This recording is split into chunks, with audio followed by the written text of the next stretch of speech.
My name's Aidan Fillerup, and this is Jamie Hunter, and we go to Morro Bay High School, and I have a question to ask him. Sue, what parent or adult has influenced you most in your life? Well, a while ago, about 2 years ago, I started Aikido, and I'd never been to a seminar before. And we go to these big seminars up north every year. I do now that are there's about 300 people at these seminars, and there's always really, really high-ranking instructors. Mm-hmm. But I had never been. I had just taken what's a 5th Q in Aikido, which is your first rank. So I was brand new. Uh-huh. I didn't know who any of these people were. And we go up to the seminar. I train with these people. I don't know who they are.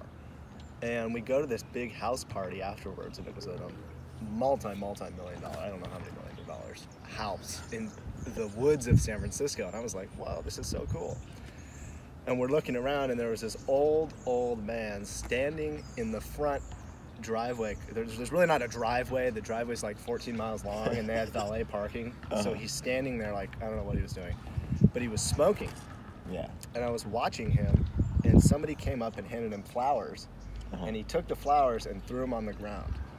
And I was like, who is that guy? So I asked my sensei, because I was with one of my senseis from my home dojo.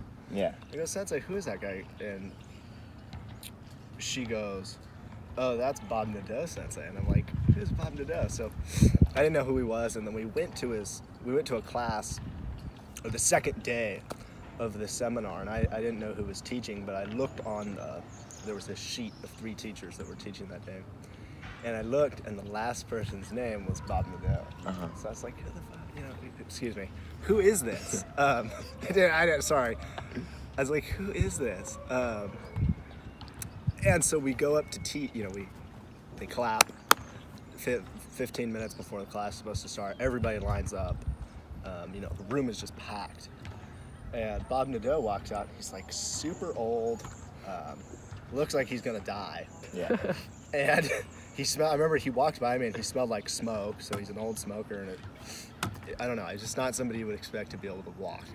And he walks out on the mat, bows in, turns around, bows to us, calls Suzuki up. We don't do, any kind of warm-up or anything.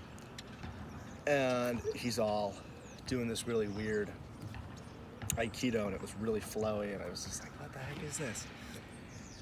And then he kind of stopped for a minute and wasn't moving, and I was watching him. Everybody else, we're just sitting there all like, perfect, and we're not gonna say anything to Sensei. Yeah. And then he's all easy, and he just like did this weird thing, and he goes, puts his hand out for the uke to grab, and throws this guy who's 6 feet tall, 200 something pounds. I mean, just so hard. Dang. That it was. I had never seen a throw that hard in my life up to that point. I've seen them now, but I was just a beginner then, and so to see the mat literally indent down into the floor because of how hard this 80-year-old man threw this guy was shocking. And I actually got to have a conversation with him a few months ago, and what I really learned was that you can never take people at face value. You can never look at somebody, and I know we say, oh, don't judge people, but you can't judge them for anything. You can't judge them if they're old, if they're young, if they're, if they run 10 miles, if they don't. Yeah. You always have to look at people with equanimity. So I would say that's what Nadeau Sensei really taught me. That's cool. Thank you.